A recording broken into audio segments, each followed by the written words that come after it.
have. I don't know who is which yet, but we do have Lisa and Tyler and Zoe. So who's who? You're Tyler. I got that part, man. Okay. Hang on. We don't have the mics. That's my fault. I'm so sorry. Here we go. Here's everybody on. I'm Lisa. You're Lisa. Hi, Lisa. And I'm Zoe. Zoe, cool. Okay, great. We're all on there now. And this thing is down. So Zoe of Sensible Ontario. And these are folks that we're going to hear all about what they are, all about what they do. And just in the few seconds they've been sitting here and acknowledging what their names are, have already offered far more sense than an entire piece I just read on Canadian senators. So we're really getting somewhere already. Thanks for coming. Zoe is involved, has been involved. Oh my goodness, we're having a problem in the studio. Technical difficulties. Another person. We will need another chair at this point. Did not know this was happening. We can't do it? We're good. Oh, okay. All right, we're good. It was an earthquake, and now we're good. That's nice. Zoe has been involved before with previous companies, including the Allaire vaporizer, which I understand is a good one, have not tried, and she still endorses, though not working there. So that's nice. She was still working. Oh, you're still working there. Oh, okay. Well, then it was a commercial. Zoe is involved in branding and packaging of many items regarding cannabis. And that might sound boring as hell to a lot of people if they don't know what's going on. But you do have to brand it to sell it. Some companies are different than others, as we've been told. And the packaging is essentially how we sell anything. And unfortunately, there are another series of what I understand to be restrictive rules around packaging. And then Tyler is here and Lisa is here. And Sensible Ontario is what?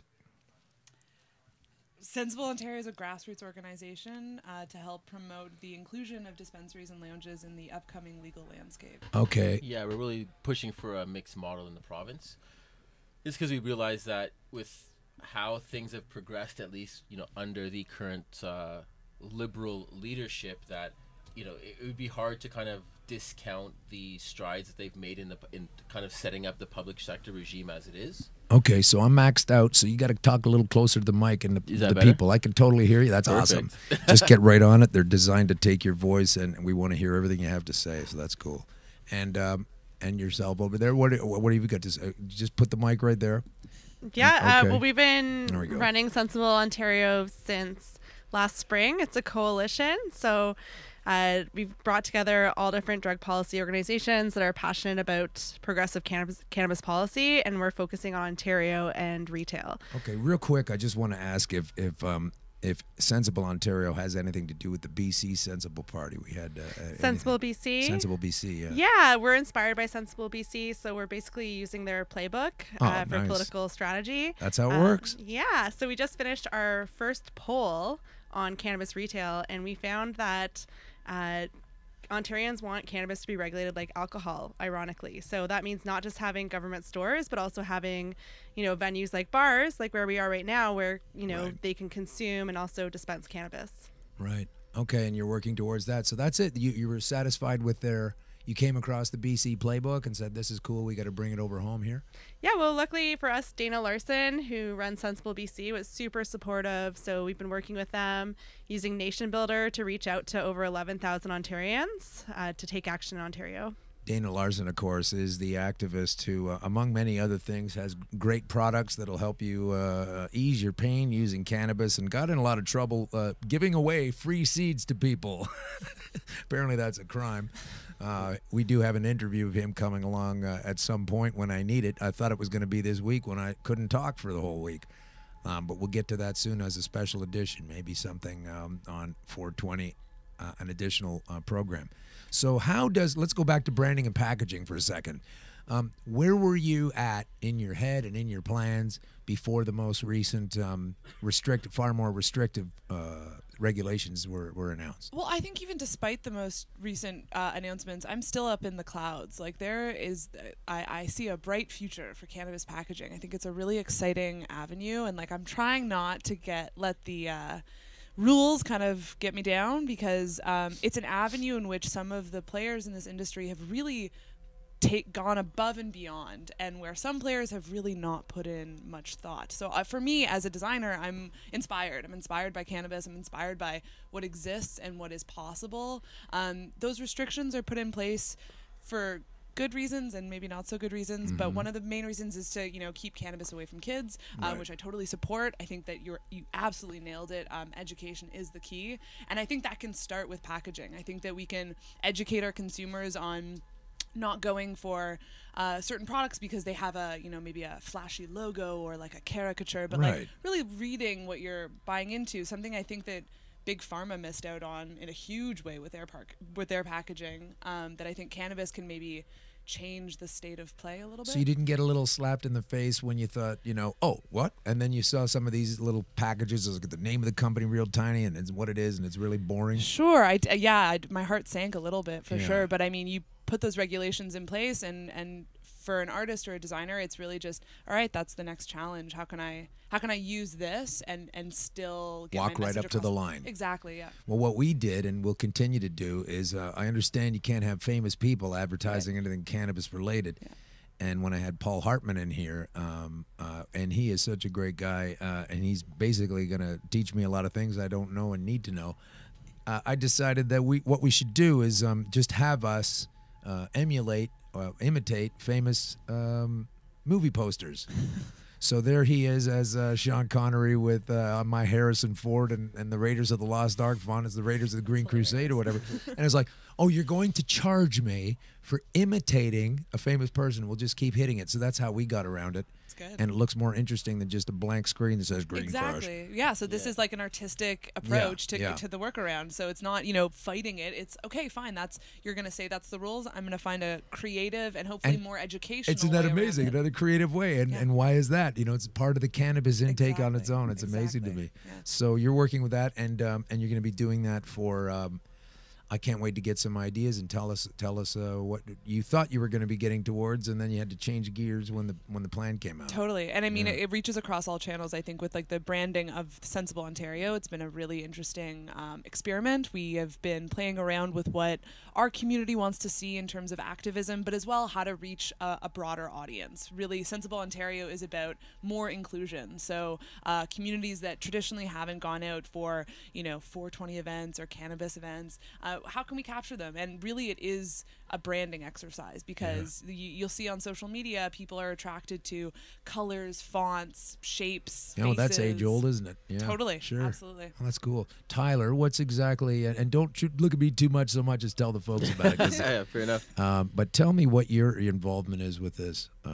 Yeah, definitely. I'm really assisting. I'd say Sensible more so on the outreach aspect. So reaching out to certain political parties and having those conversations. All of them, discussing absolutely. So, the Liberal Party refused and declined to speak with us, like vehemently declined to speak with us. You bastard! I almost did a spit take with honey tea right in your face. I actually saw you at the first. I'm pretty sure it was you at the first Kathleen Wynne Town Hall at the Masonic Temple in Toronto. If this was a real show, I'd go, can we throw that up? And we'd play it, and I'd show it to you. You're dead right. That was on September 20th. I took her down best I could. Thank you. And you absolutely did. And I waited till the very end to give her my card. Oh, you went after the thing, exactly. and she got mobbed, huh? She got mobbed. I waited. I was patient. I gave her my card. I'm like, hi, I'm Tyler James. I'm with Sensible Ontario. And at the time, I was working with the medicinal dispensary, Eden. And I'm like, I'd love to give you my card and have you down our location. I'd love to just give you some of our policy papers on where we think we can work together and best help the community. And how quickly did she tear up that card? How quickly did one of her minders yoink Are you serious? out of her? And then the thing was, at the time we had plug for Council PA Public Affairs. They were do it. You're here to plug of, all of these things, by the way. Yeah, so. Council PA, they were really assisting us again with the government relations aspect, so we can get in front of the right policymakers and political parties. And they actually brought it up, Council PA, Caroline from the council mentioned that someone within Kathleen Wynn's camp brought up that I was there and that I was so polite and cordial and gave her the card. And Caroline asked her, so do you guys want to meet with them at all? Anybody? And they were still no. They don't want to meet. At all. They don't want to, which is ironic given the recent, you know what I mean?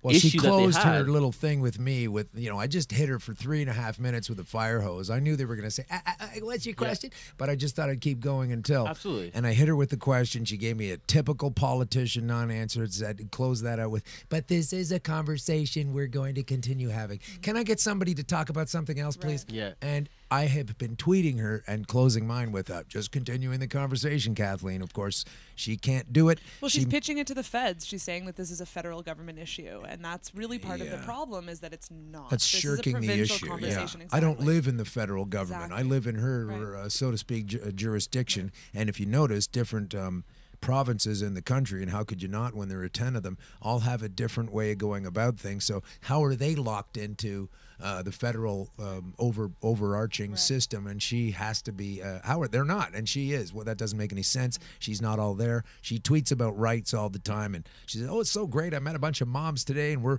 getting a healthcare thing together so that these women can empower themselves and get out there, and that's their right. And it's like, you're focusing on these there's nothing wrong with that, right? But why do you completely ignore an economy? Did you hear that thing I was talking about in the States where they're going to legalize hemp, and this is going to be an industry that's going to foment jobs, and it's going to bring it on home, and you can synthesize oil from it instead of in the ground in Saudi Arabia where we beholden to their interests. You can actually make oil that runs cars, biodiesel oil, otherwise oils, plastics, everything. It's sitting there in the ground growing. These people are ridiculous. Mm-hmm.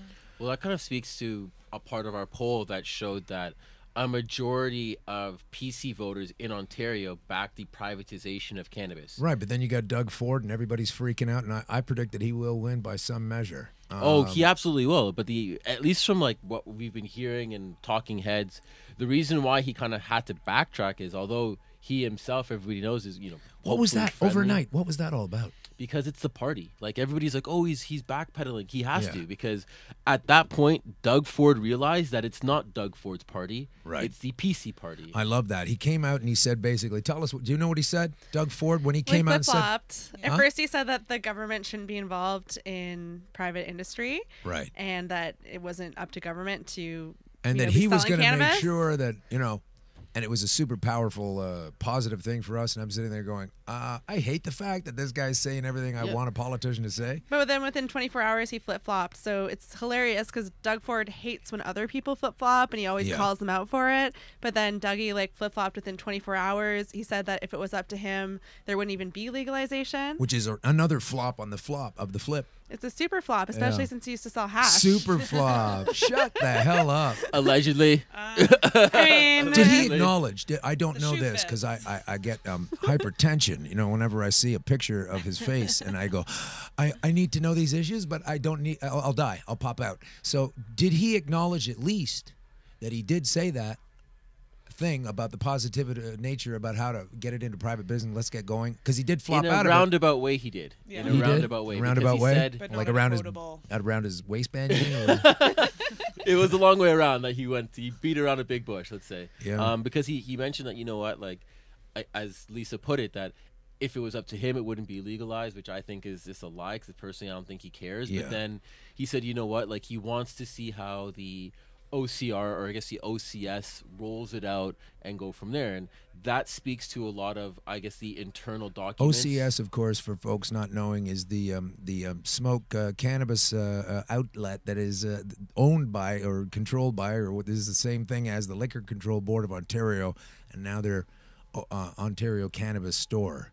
Precisely. Is that right? Okay. And he was mentioning that, he wants to see how that goes first. But that really speaks to some internal conflicts that they were having, because in our poll, as it found that majority of conservatives are in favor of privatization. However, the conservative nature as a party, as he stated, they wouldn't want legalization in the first place. And again, that kind of speaks to even more of the religious basis and them as a party. It doesn't really, though. It speaks to the uninformed religious basis. Well, true, but that's still very much a conservative religious base. It's a lenient form of privatization. So when we speak about privatization, it's for the benefit. The benefit of small business groups to develop cannabis, the industry in Ontario. But in terms of the conservatives, it's more along the lines of keeping it out of the hands of children. And yes, that's a part of the conversation, but it shouldn't really be at the forefront. No. Every step of the way. But there's a lot of things we need to keep out of the hands of children. If Absolutely. you just walk up and down the aisles of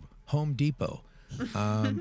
So where are we with that then? I mean, here we have this conservative guy who said, yeah, let's do private. Oh, no, we're not going to do that. I said that day, as soon as he flopped, I went, someone very powerful picked up a telephone as soon as they saw that article and got him to spin.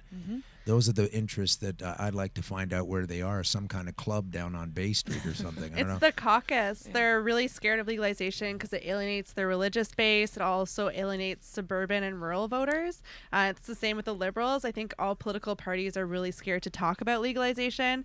The one thing that our poll found is that it affects the way that people vote, which could affect it in a positive way or a negative way. So no one wants to lose votes by supporting legalization, but it's part of conservative values to have private industry and not have government monopolies. So, you know, Dougie said that he's against monopolies. When it comes to the LCBO, they want to privatize the LCBO. If the LCBO runs OCS, then that means they want to privatize it all, essentially. It's just going to take a long time for them to come out of the closet and for it to be socially acceptable in that way. I would love it if Doug Ford came out of the closet. I swear to God. As a hash dealer? No, just came out of the closet. That'd be hilarious. I don't understand it, though, because then on the other side, you do have the Liberal Party who have offered this paradigm of nonsense and restriction. And that's the best bet we have right now for them to win? I mean, what happens if the Conservatives win and they jettison the entire thing and we're back to 1971 or something? It's a bit of a scary prospect to go back to the drawing board. But at this can point, we do that? I believe we can, yes. No, but I mean, can we move ahead with it in any way and enforce it? Like, how could the province of Ontario elect a political party that says, we're not doing this, and they kick it out because at the overtop is the Canadian government. You can't tell Ontario they can't do something the rest of the country can. So the federal government has said that, you know, unless it's up to the provinces, but if they don't come up with a retail solution or program, then licenses would be distributed, or there would be a licensing program in the province, which ironically is kind of what we're asking for. But no plan is not a good plan either. So what we're hoping for is that part of the work that Sensible Ontario is trying to push forward is that this is an election issue, and we want to hear from our candidates what their plan is. So if Doug Ford doesn't want to go fully public, what's your plan? If Andrea Horwath is thinking a mixed model, what's your plan? We want to know. Yeah, and to what Zoe's saying, like, you know, there is a constructive way forward, and I really think that the worst case scenario will effectively be, you know, every party right now wish-washing on the issue, maybe not making it a platform issue, but waiting and letting the OCS fall on its face before they introduce a mixed model, because the OCS has already done so much work and they're already in the throes of, you know, picking locations, like the problem that they have not consulting a community up in Toronto about that location, right? Like, they're already in the throes of all that already, that to have them pull that money out, I think would, you know, just be at the detriment to taxpayers. So that's why I think the best way forward is a mixed model. It allows them to, at least from now, at least have 40 stores somewhat established to somewhat meet demand day one, but then allow for, you know, all things being equal, knock on wood, a new party coming in, to use that time between June to September, October, when, you know, you'll actually be able to walk in those stores, to work with maybe the private sector to have that mixed model. And it wouldn't take long. If you look at Alberta, prime example, they did consultations, bam, spoke to the community. They went to the private sector, model in bam. Alberta. No, they're doing privatization, but how they're rolling it out in terms of consulting with the community, consulting with the private sector, just having their ducks in a row when it comes to a licensing regime and making sure that they have the timelines, while every other province is kicking and screaming. Alberta's getting the job done, and they're showing that it doesn't take you to reinvent the wheel to get the job done. So she is Rachel Notley. She is of the NDP. I was just about to want to bring them into the conversation more fully. So that's what the NDP are doing, huh? It's actually a mixed model in that they have government online retail. So there's, you know, a crown corporation that's selling cannabis along with private retail, and it's the same with BC. It's a mixed model. They have brick and mortar government stores and then also private stores, and they're integrating existing dispensaries in British Columbia, so they have more of a social justice mandate to include the existing industry. This is fascinating because I've heard a lot of, I'll just come out and say it, sexist and I don't know what the other word I'm looking for is, but hatred towards Rachel Notley, who, if she's screwing everything up in Alberta, how would they know after 612 years of conservative rule? So it seems to me you got to give her a pass somewhat for get a little time and build her own piece of cheese. But I'm kind of impressed that you guys are telling me that that she's doing this because it sounds very ahead of the game compared to a lot of other distribution systems. Yeah, relatively speaking, it is a progressive move. And Oh, God, what happened to you? If you look Oh, to... there you are. Am I there? You got to get right on it. Like, Okay. don't worry about it, okay? We're just I'm gonna doing eat a the radio mic. show. That's all it is. We'll give you a neck massage later. Cypher right now. Get in it. Right? I think it's important that we look to, municipalities in British Columbia and recognize that they saw what the communities needed and they responded to it and they listened to their citizens. And you know Wait what? a minute. Hang on. I know What it's kind of bullshit are you crazy. throwing on me it's here? wild, isn't it? I mean, that it's nutty that they Yeah. actually listened to their communities, and in a place where the opioid crisis is so detrimental to their society, this is really important stuff. And Toronto, yes, we've had whisperings of this, Moss Park, like, yes, people are using Right. drugs. This is a really real reality. Like that's ever not been the Yeah, case. exactly. That people are Okay. dying from these things. And if we don't step up and listen to our communities and what they need on a municipal level, Okay, hang then on we're to going to that miss point. out. Hang on to that point for a second. I just want to say, but don't they have a lot of religious communities in Alberta that, as you said, the other folks that are religious don't Absolutely. get that, and they do have that in Alberta. Why do they get away with this? Or how do they pull that, stick handle it? I think that companies like Aurora, which are working with government to build out massive grow operations, are kind of showing government and the mainstream population that this is an industry that's building jobs. In Alberta, which is a province that's losing jobs because Right. the oil industry is kind of tanking. It is. And it is tanking. And given the big time jobs in Alberta is basically you're in the oil game, which can be brutal. When I toured through comedy up there, I learned that what goes on at Fort McMurray. Guys lying on their back at 70 below, jerking around with these giant things for 2 weeks at way too much money. And then when they get their break in time, like 10 days on, 4 days off, or whatever the hell, come to the bars and get completely plastered, lose all that money, and go back and do it again. If I had to do that, or if I had to work in a slaughterhouse rendering plant up to my neck in dead animals all the time, I think I'd rather be wandering around a greenhouse, tending the little green plants and getting that together, and they have the square footage for it in Big Sky Country, so they should get on that. You had a point. Yeah, just to really mention that, to Zoe's point about the opiate crisis, that, when I was working with Eden Medicinal Society, they had that great program where, they were working with the community to offer outreach to individuals who were at risk and who wanted to, shift their illicit cannabis focus, let's say, to something that was cannabis-based, natural, where they can kind of wean themselves off of that kind of opiate addiction.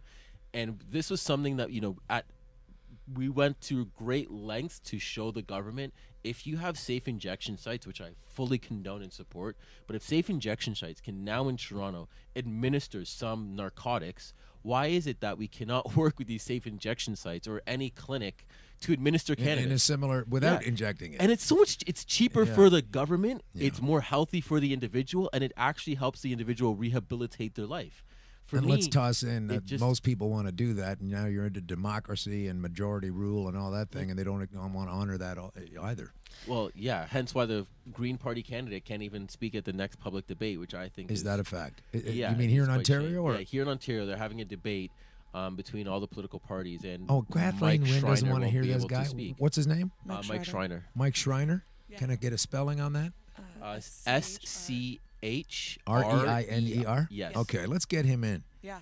Let's get him in. I'll let him speak. We can sit here for 2 He's hours. got some great insights into cannabis policy. I think just to Tyler's point about this kind of goes back around to education, right? So yes, the poll kind of showed us that people want to know more. They want a little bit more information on how a lounge works or how a Right. dispensary works. So we don't necessarily have everybody kind of on our side yet, but the whole point of Sensible Ontario is to make sense of what's going on. So whether Doug Ford is saying X about lounges or Kathleen is imposing Y about dispensaries, it's the people's opinion should be forming what our governments offer us in terms of policy, not the other way around. Right. And cannabis users or consumers vote. Like, we're voters, and a lot of Right. us are in the closet, but I think it's 30% of Ontarians are consumers.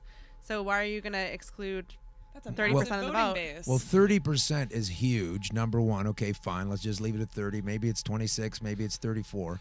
Let's call it 30.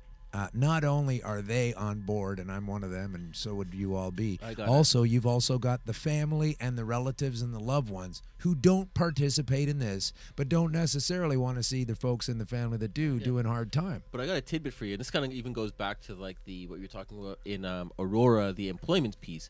A lot of times people don't realize the ancillary business that this will create. Oh, they have no idea. Like when we talk about having dispensaries, we're talking about when Eden was operating in Toronto, they had security guards for the morning shift and the evening shift. Yeah. Imagine if you had, and we all know that GTA can at least do with 100 dispensaries. At least. That would be 200, security working positions or I guess roles then available that could be filled. On top of that, for each of those, like let's say 100 stores, those 100 stores then need distribution. So you then have firms who are then distributing it from the OCS warehouse to the location. So those are courier companies that are doing it. You then have security firms, mechanical and electrical, HVAC contractors that then have to build out these dispensaries to meet compliance of the municipality or the province. The ancillary business that this creates is so resounding. And that's just bricks and mortar. I mean, we haven't even touched the tourism aspect, the branding, entertainment marketing aspect. Exactly. Like for the online realm, it's actually what people need to realize is that this is going to be a global first.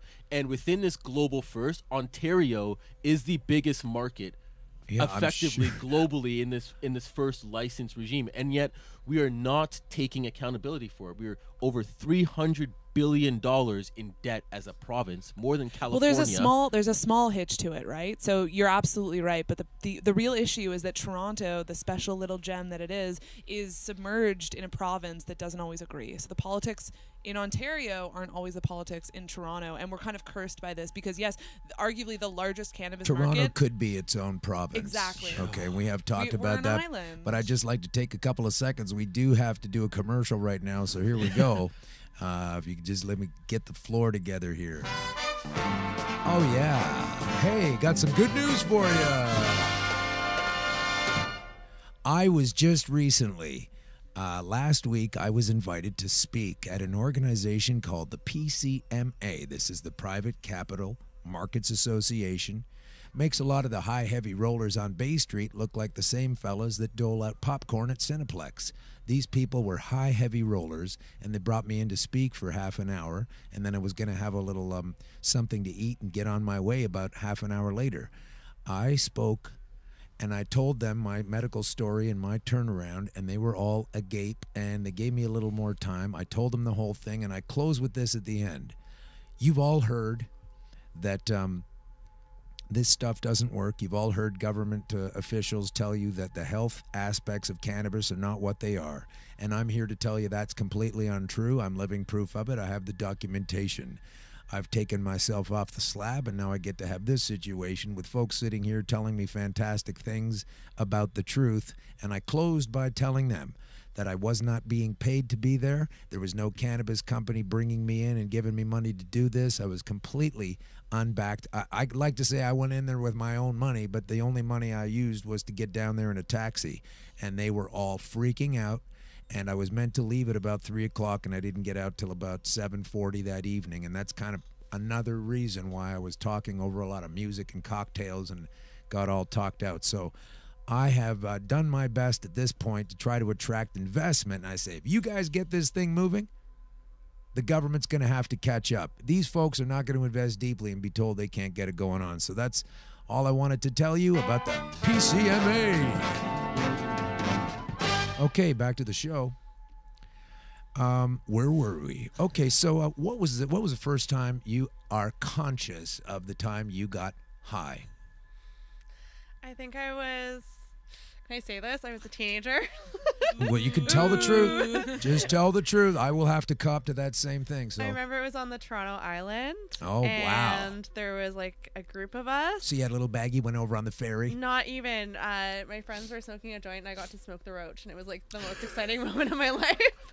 A dirty, stinky roach at that point. Gross. And you were spitting it out, but you got a little buzz on it? I definitely got a little buzz. I can remember learning like the difference between indica and sativa, and that being like You so knew that? fascinating. Oh, wow. Good for you. I think there was a lot of myths. I mean, indica sativa is arguably still a myth, But Yeah. I remember like learning about Oh. indica and being like, whoa. What do you mean they're a myth? The two. Well, there's so many hybrids these days that yeah. folks, Hybrids of you know, I traditionally think say. it's all in there, and it's going to lean more to the indica, or it's going to lean more, but they're both in there, and this is because of the breeding and changing things over time. So it's great to have both, but there's predominance in the strains. For right? sure. Consumers still believe in the dichotomy between indica and sativa, but it's I more do. the terpenes It's the terpene profiles. Yeah. that affect the actual physical effects of the And plant. tell us what a terpene is. Oh, okay. I'm not a science major, That's okay. but Good. You know what it is. You said the word. Okay, You're I swinging did. it around I like a did. hammer. Damn Let's it. go. Okay, terpenes are found in naturally organic substances like trees and plants, and also cannabis. Like pine needles and Pine needles, papayas. exactly, Oranges. limonene, Yeah. oranges, and they kind of they can be procured in like a liquidy, oily kind of substance that some vape pen manufacturers use to dilute their oils. So it's a safer alternative to thinning agents. This is a vape pen right here. I'll show you. Is it folks, a that I have. terpene I don't know reinfused? exactly what it Oh, is, but it is interesting. wonderful. Okay. This is a CBD situation. That's Beautiful. why I puffed it. I didn't rip through the other one that's got the green rubber band on it because I'm on camera and they know that I'm doing this. But this is the CBD little pen, and it's pretty cool. Zing, Nice. zing, and it works. Veridesco one, I think. Pardon me? Veridesco. I don't know what you're saying. Nice. Oh, the brand name? Yeah. Yeah, Oh, I think I don't know. It's it just says GV on it. Green. Oh, hang on. Green. I don't know what that says. Green apony or something. Is Green it vapor. CO2 vapor. or? This is. I don't know all the things. Yeah.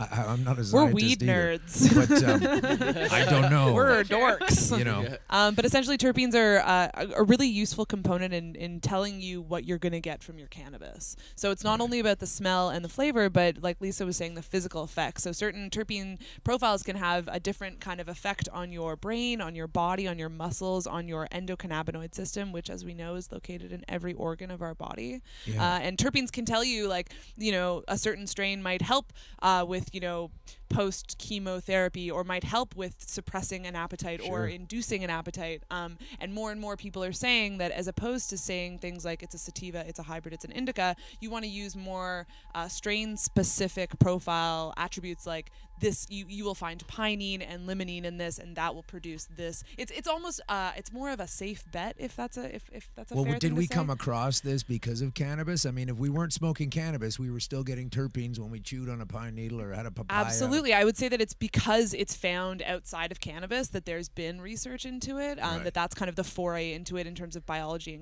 and organic chemistry. What we need now is for pharmaceutical companies and for cannabis companies to do more terpene profile like annotation, so that we can more understand more intricately what these terpenes do. Right. But because they exist in other substances, like for example, cannabis is a cousin of hops, which you use in beer. Right. And you know how beer sometimes can make you sleepy?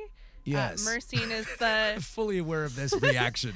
myrcene is the prominent terpene in hops. What's and the name of it? Myrcene. Can you spell that for us? Myrcene. Okay. So it's also So in there's cannabis. terpenes in beer. And So if something's Yeah. really heavy in myrcene, you're going to get sedative effects. If it's heavy in, say, limonene, it's just like aromatherapy. If you sniff a lemon, you feel Right, it awake zips and you up. energized. lemon in the water in the morning. Mhm. Right, Danny? And what's your experience with your initial turn at the old herb? Oh, that was. I still remember it to this day. I was 15. It was after school. Went to He gave her a hard time. and went to my buddy or my buddy's Says brother's. nothing. Tyler. Yeah, exactly. And literally grabbed a bag of shake from his brother. And what is shake again? I forget. I don't It get was it. like ever. just like the remnant bits. What's left over when you're making yeah, buds? from, like, It's just buds whatever. and stuff like okay. that. Yeah. And like he rolled like this massive like L paper, and this was the first time like me seeing A somebody massive roll it, paper? and I was like, This is your first time? yeah, like it's amazing. So you had a Uh, tiny little I stinking had a roach. tiny roach. Yeah, and we had this massive thing of shake, Wow. and I remember just us smoking it at the park, and then I remember us getting so high that me and my buddy were sharing like headphones, Oh, no. like the earbuds, and we were listening to Eminem, Superman, Oh, and like boy. we were, I Yeah. was like. So you're walking? Yeah, and we're What, are the walking two up guys the tethered? street. Yeah, tethered in the street. And we're like rapping to it. Like, as we're laughing, I had like a snot bubble out of my nose. Beautiful. Because I couldn't stop laughing so yes. much. Oh, wow. And that snot bubble was packed with terpenes. Yeah, exactly. You know it. And then we like end up going to the subway. And all I remember is like half like laughing and chomping on my food, but just like mainly just like dying hysterically of just nothing. It was the best experience of my life. Wow. Still remember it to this day. That's incredible. And now you, Miss Manners, with I can't be doing it under the age of whatever. I've never smoked pot. No. I beg your pardon. Get out. My first time smoking pot, I was pretty young too. I was 13. I was 12 or 13. Now what the hell are with you a doing babysitter. giving these two Hey, shit? I know. That's a bit hypocritical. I was raised in a very kind of like typical 90s Toronto community. Like, 5 families with all their kids. As long as you realize it, because hypocrisy is going around this city like sure we need a flu shot for it. Oh, man.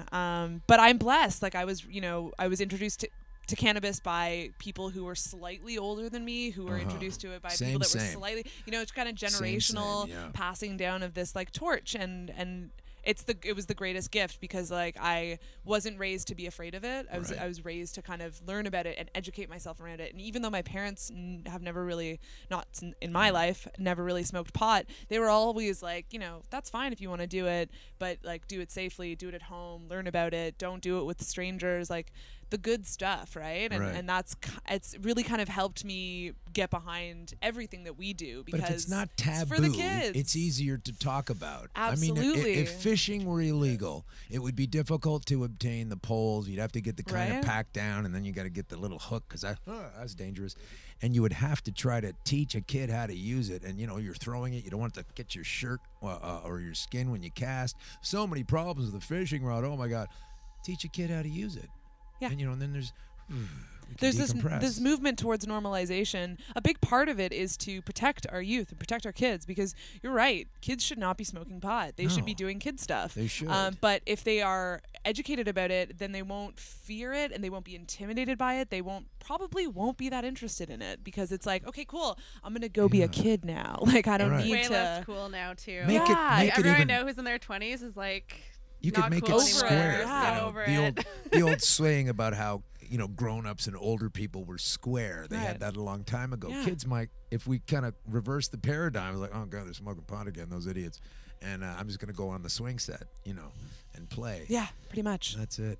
So when you guys are out there on the you're in here today, you're out there on the hustings telling people how this works. Have you how long have you been involved? Like a year now, pretty much, right? With Sensible, so but we've all been on our we're pretty close path. to that same situation here with the show. We came on in July, so we're kind of getting close to it. But so I've spent a lot of time, and even in that time, I've seen shifting attitudes from different people.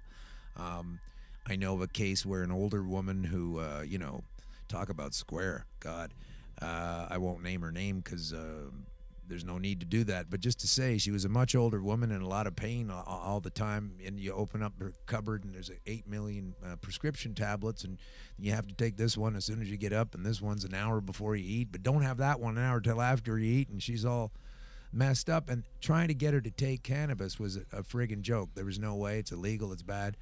And some cookies were made, and she didn't know about it, and covertly got onto this thing and proclaimed to the surrounding folks that she was feeling quite good, and she didn't understand how she was loosed up and enjoying herself. And then her cohort admitted that she had done this to her and given her a cookie, and she said, well, when can I get some more?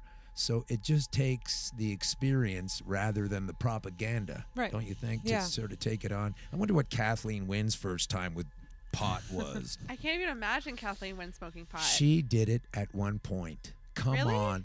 Oh, for sure I'm she making a smoked supposition. I don't have data for this. For sure but she's dabbled in the Green Giant. 100%. I think that privately she's probably maybe a very different person. Who knows, right? Like there's a whole party involved in this, right? It's not just it's not a one woman army. No. Our politicians, we often like to put them on some sort of pedestal, but like at the end of the day, I would love to sit down with her and be like, can we just talk about it? Can we just have a conversation about what this plant is and what it could be? Because you're putting it in a box. Your party is putting it in a box. Yeah, well, it's not like I didn't try, so I did the best I could. And thank you for that. That's okay. I'd like to be able to do better than that. I'd like to get Bill Blair in that way and Justin Trudeau himself, but put stuff out of these folks. They just pretend like we're not here. This is a big like it's problem. not They an don't want to issue. consult with us. They Right. don't want to have a conversation with the Right. pre-existing industry. They try to kind of push this mentality of like, no, cannabis is new. This is Yeah. a new market. This is a new consumer base. And when in fact it's not. It's not only is it not new, it's educated. It's powerful. It votes. It is a part of our society, and to continuously deny that, especially in a province like Ontario, is disrespectful. It is it you know, Canada already has such a hard time of bolstering our own culture. Sure. This is a big part of who we are. Let me ask you a question. Okay, you guys are of Ontario. Y'all born here? Yep. Okay, in Toronto or various other Toronto. parts. I do know somewhat of the jurisdiction of Hamilton, more than any other probably jurisdiction that I didn't come from in this province, say more than Thunder Bay or anything else.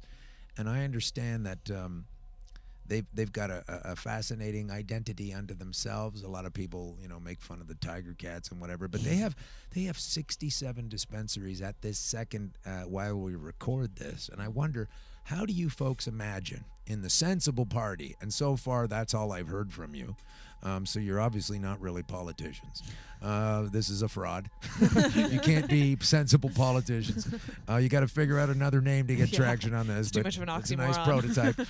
But they have 67 dispensaries. They might have had more at one time. I don't know. But 67 is 27 more in Hamilton, which is not exactly a burgeoning metropolis.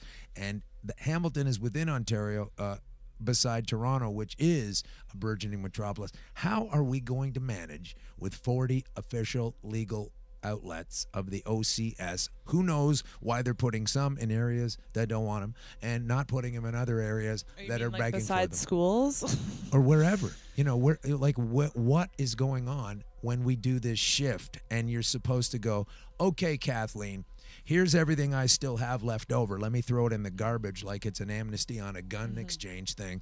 And the rest of us are going to all deal with 40 stores across this gigantic province. Let's look at it as Texas compared to the United States, biggest province kind of thing, or one of them. And you're going to put 67 dispensaries right now in Hamilton. And later on, there's going to be 40 across.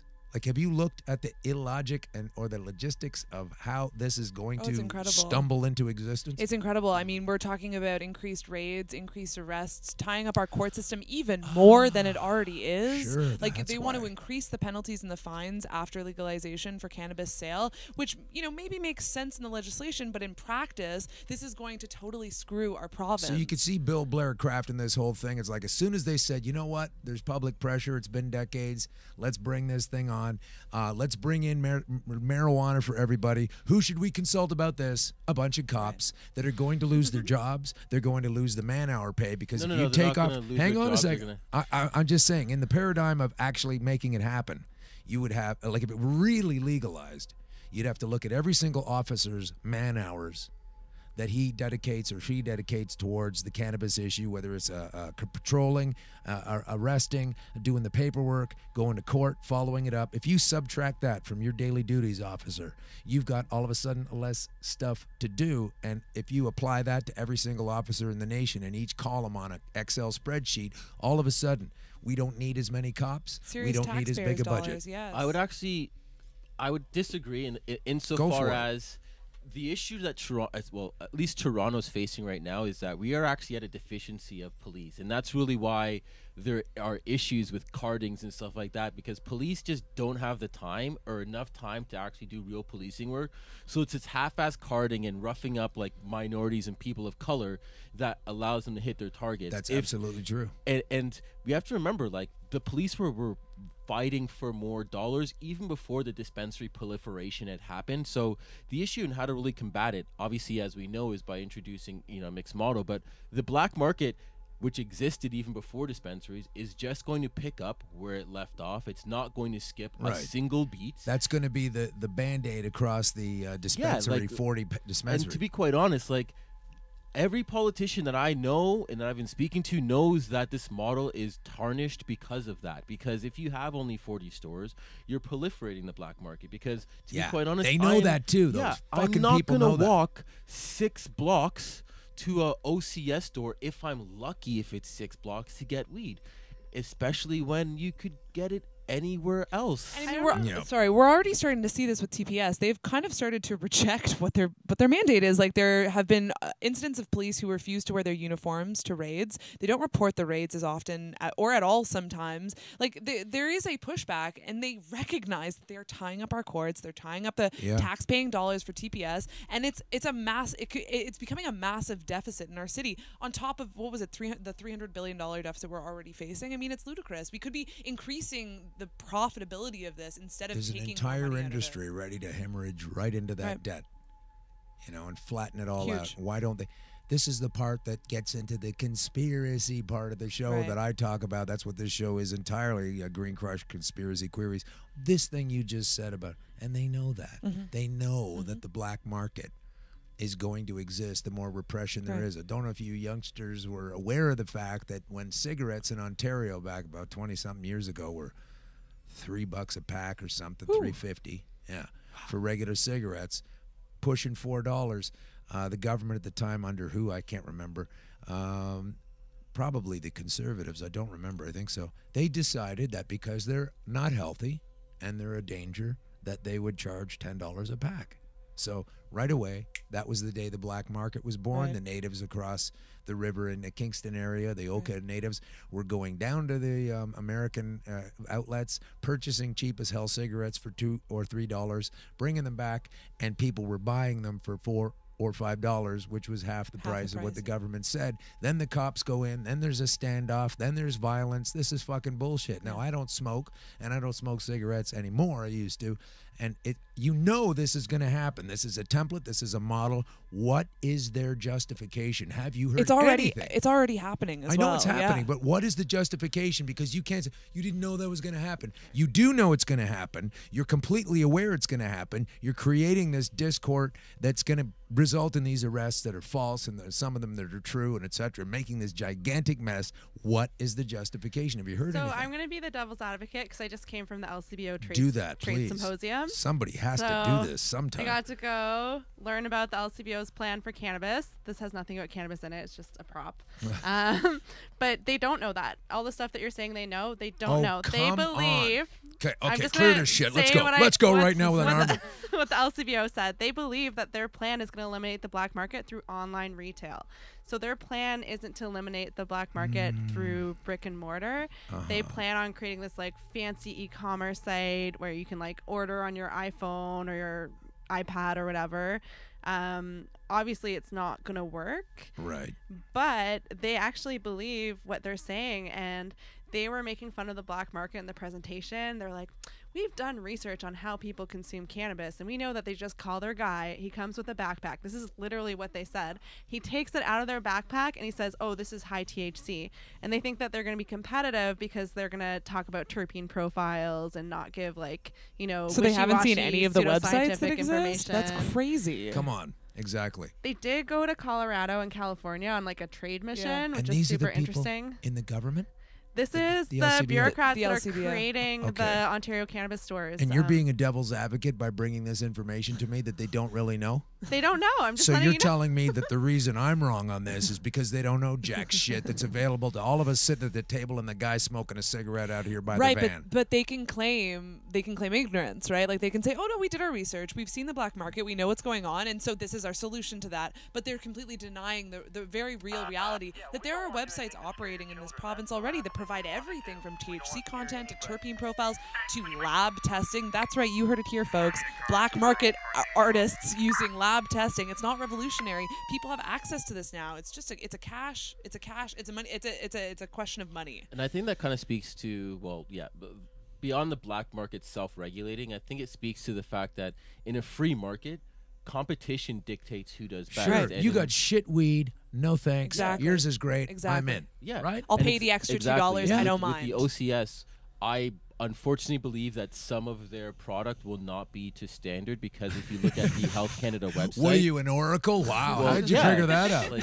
Health Canada's website shows the amount of product that they're all sitting on. I was being facetious. Oh, yeah. And for people that don't know, obviously that's either cannabis that has to be sold or they're going to, all these publicly traded companies write that off their balance sheet. From a financial background, I could tell you that's not going to happen because their stock price would definitely take a hit.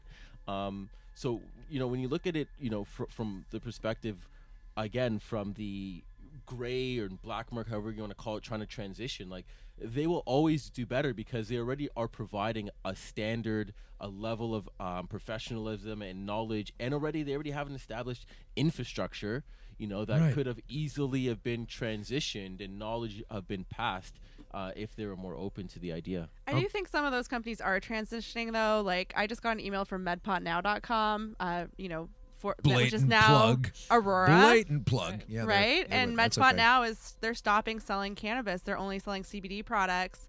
And they've told people to go to Aura Dispensary in Vancouver, which is licensed, which is, Aurora's sister company. Right. So I think the market is transitioning slowly, but unfortunately they're taking a really long time with the craft licenses. So the micro producers, the micro processors, edibles, none of those products are on the market. But what we're not talking about, which will affect everything this Thursday, is the CAMO decisions coming out. Right. So that's a What Supreme is that? Court decision that affects interprovincial trade for cannabis and alcohol. So if BC grows some cool stuff and somebody in Saskatchewan wants to get it, right now there's huge interprovincial trade barriers.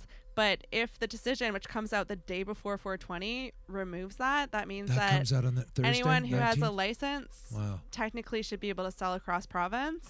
Actually, potentially. Friday. Sorry, right. It's Friday. So just like how you can order, your weed online from whatever online dispensary, Herbal Dispatch, MedPot Now, whatever it is, you might be able to order from an LP just like how you can for medical, and they'll deliver it right to your door. So that will really crash the LCBO's monopoly. Huge, because you can order your fancy weed from BC and it might take a little bit longer, but you're completely subverting the OCS, which, Okay, well, you guys have been fantastic. We are getting a little short on time. Oh, I can't believe I said that.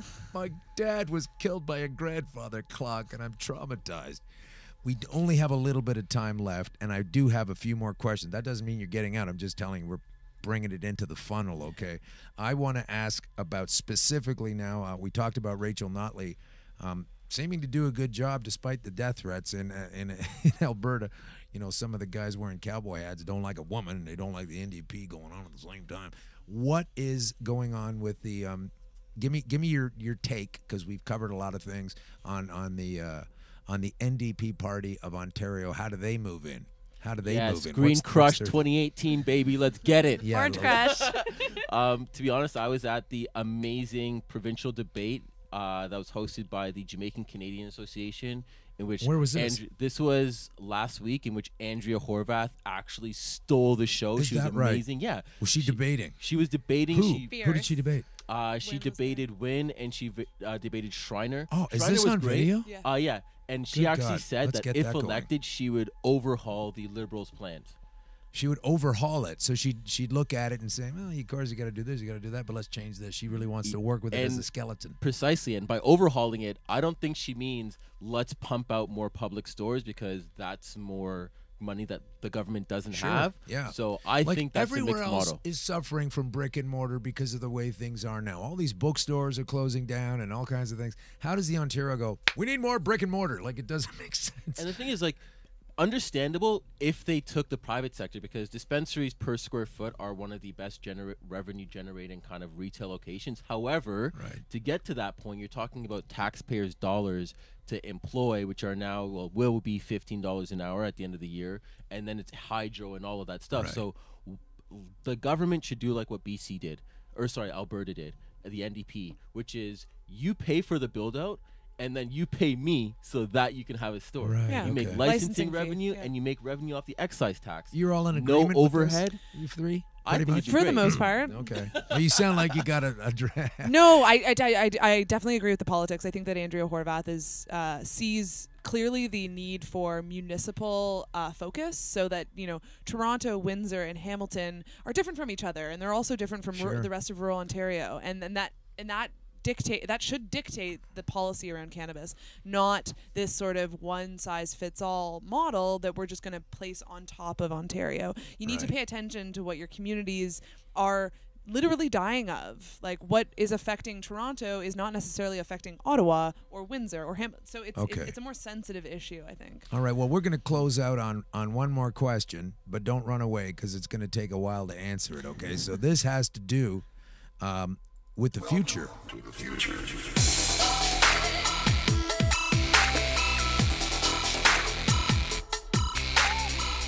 Yeah, this has to do with the future. Okay, it's kind of scary. It involves the police, and what they're saying is they're going to... I envision this. Okay, let me put it this way. I had a bunch of questions that I was going to ask you, but instead of doing that, I'm gonna lay out a scenario, okay, and I'm gonna ask you to pay attention, and then I'm gonna ask you to pick apart and chime in on it. And by the time the three of you folks do that, we're gonna have to wrap it on up. So here's the deal. They don't really have the science together or the understanding, when I say they, just anybody who's running things, on who's intoxicated and should be considered inebriated at the wheel of a vehicle or at the wheel of a motorcycle or a bus or whatever the hell you want. And so what's going to happen is, and I can prove that really quickly, is that if I take a little bit of tiny cannabis oil to save my cancer, and I gradually, carefully, through various means, including the Rick Simpson method, which is what I use, gradually increase, there's a way to take in this cannabis to the point where you do not get high. So you do this little tiny pinhead and you keep on going, and then you do 2 pinheads a day per week, and then so on and so forth. And if you're low tolerance, you take it down lower than that. By the time you come up on this arc, you're doing 1 gram a day and you are not impaired, but there is cannabis in your blood. Now, if I'm taking 1 gram a day and I can just walk around and talk like this, and you start a pinhead a day, a pinhead a day, a pinhead a day, and then all of a sudden you're not ready to go to the next part, and you break that smooth upward arc, boom, and go up here to like 6 pinheads a day. Whereas I'm taking this whole gram and you're taking 6 pinheads a day, but that's way more. You've got less cannabis in your system. You're on the friggin' moon and you're giggling and falling apart, and you shouldn't be in a car. And I've got a ton of cannabis in my system because I'm taking 1 gram a day, but I properly upticked until I was level. So they don't have any kind of way to really prove. They could have way less stuff in your system, and you're ripped and you ought to be ashamed of yourself driving that thing, and I could have way more and be completely fine. They can't figure this out. That's immaterial. They're just going to say, if it's in your blood, you're popped, and you're going to go to court, and there's going to be troubles, and I don't like it. And I don't like the fact that the machinery and the little liquid, the stamps, they're going to smooch across your forehead if you refuse to spit and everything else. I could see a little bit of sweat on yours now. I could easily wipe that off and sample this DNA. And I can understand you have cannabis in your system. That doesn't mean you're high. How and what are they going to try to do to get the proof on their side? And how and what are we going to do to resist? I'm going to start with Tyler. Unfortunately, right now, I was at a town hall with Bill Blair, and unfortunately, even if you're a patient, any cannabis in your system above, I think it's like 2 micrograms or something. And what is that?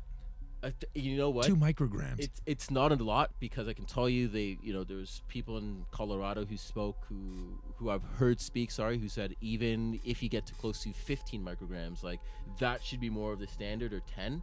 However, if you're a patient and you have more than 2, regardless of your situation, that is impairment of driving, and you can face like fines or car impoundment. You're a liar. Yeah. You're a liar at that point. Not you, sir. Oh, yeah. I'm just saying, that's not provable. That's true. Like, someone's going to go to court who understands all of this, and they're going to have an easel and a chart, and they're going to say, I can prove you're wrong. You don't know shit. You can't just invest all this. And these guys know this is coming. So they're investing in the companies that are going to bring out the technology, such as whatever you blow into or whatever kind of stamps. Yeah. And let's take a look at cops' portfolios, primarily. Like, have you invested into any cannabis companies? Can I ask you that? Yes, I have. Okay. Are you a police officer? No. Okay. If you were a police officer and I asked you that, what if I said to you, have you invested, Bill Blair? Are you deeply invested into any cannabis companies, Bill? Yes or no? Don't fuck around with a Kathleen Wynne answer. Yes or no? Are you invested, and which ones? Yes or no? Let's not have a conversation. Yeah. This is a question and demand. All these folks are susceptible to and likely to have a conflict of interest on this matter. And when I was taking a piss at the PCMA, this dude leaned over and said, hey, great talk, man. Boy, that Bill Blair's got deep in a lot of these companies, hasn't he? And right away that bell went ding. My prediction is accurate. Now, this is just off the cuff record, sort of keep it in the men's room type of deal, but he confirmed to me that this guy's balls deep into a lot of companies, and that's why everybody else is a criminal. Basically, if you're trading in this thing and you're not making money, for him, you're going to jail or they're going to bust you for it. What do you think of that? It's not just Bill Blair. So I used to work for a Liberal Party candidate up in Fort McMurray when it was I the just tapped him by-election. as the architect of this whole paradigm. So That's all, but you're Liberal dead right. staffers, from Ottawa are deeply invested in cannabis companies since like That they knew were 2014. coming. It's called Yeah. insider trading. I mean, it's not necessarily trading because they're not necessarily public companies. But it's insider knowledge that's when giving you you the know leg that up on the legalization's rest of us. coming Yeah. and you work for a government that's implementing it, that's why I kind of knew legalization was going to happen because, if people like Chuck Raffici, who's the former CFO of the Liberal Party, are founding cannabis companies, then It's filthy. it's going to happen.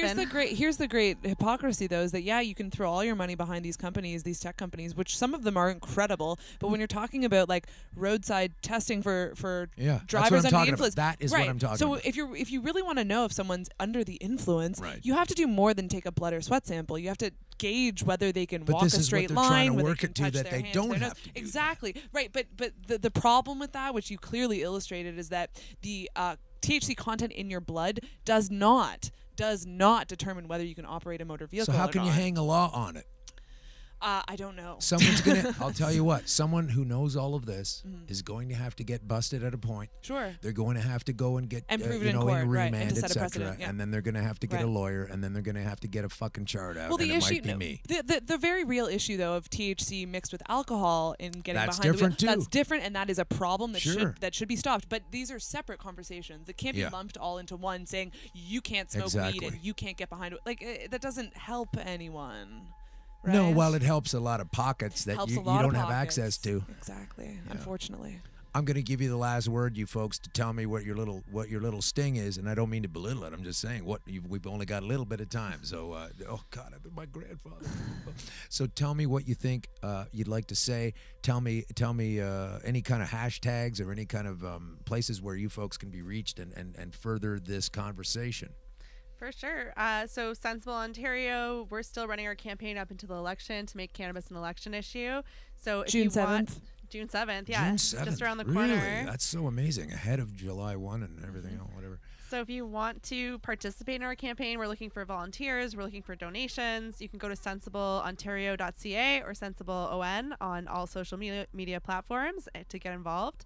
And yeah, we really need your support to kind of keep pushing and keep engaging with politicians Well to make said, sure they're Lisa. held accountable. Thank you very much. Yeah, I just want Zoe. to bolster that by reiterating that this new generation of activism online, it can actually make a difference. So following us, liking and sharing our posts makes a huge difference. The amount of visibility we have affects whether we can have conversations with Andrea Horvath and have conversations with Doug Ford. Getting in those rooms is really important right now. So in order to get a seat at the table, we need our communities to stand behind us.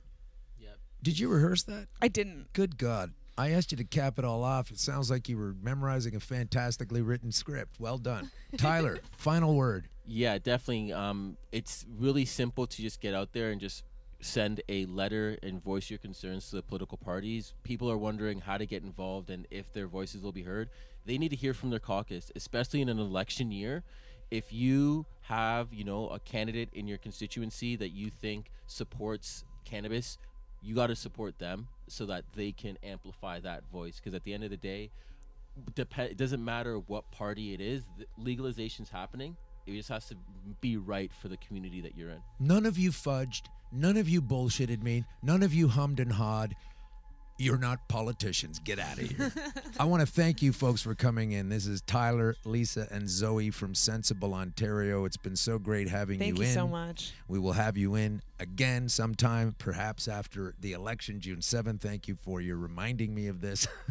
That's fantastic. And right now, I'm going to ask you to tell everybody that you know that this is an important issue. This is a health issue. This is a rights issue. And this is a economic issue. This is a democratic issue. And I think we're all kind of tired of listening to the control issues that don't address these realities. So thanks for listening to the show this week, you guys. My name is Alan Park, and I am going to be hosting a fantastic deal for 420. I guess on Saturday, if we don't get another ice storm. I'm going to stay committed to the word, but if we get another ice storm, I cannot promise you I will be there, okay? That's ridiculous. Isn't it Friday? what's Friday? Oh, that's right. I'm so sorry. 420. 420 is on Friday. Oh, you're right. I got confused. On guard. Thanks for reminding me, but I'll tell you why I did that. I got confused on that because on Friday and Saturday in Windsor, our good friend, fantastic ambassador of all things amazing, Paul Hartman, will be a speaker at the 420 there, and you don't want to miss it. If you're anywhere near Detroit or Ontario, the southern west portion of Ontario, that is indeed where you want to get yourself to. Paul Hartman and I will be in the actual day proper in Kensington Market at the Hot Box, put there 20 years ago almost by Abby Roach. And can you imagine a bunch of freaks telling her she might have to shut that down? That's just nothing but cartoons. Facts they deserve to know. Those who have achieved an elevated existence, raise your fists. My name is Alan Park. This is Green Crush Conspiracy Queries, and we will be coming at you as long as we have to. And hopefully at one point I can just go away and focus on some other things another day that are far more entertaining than pushing up against the hill these police and these politicians with ideas ill.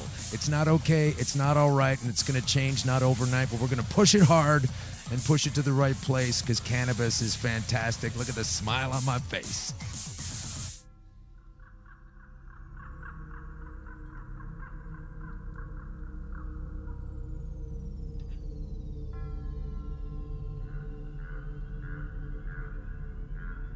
Raise your fists.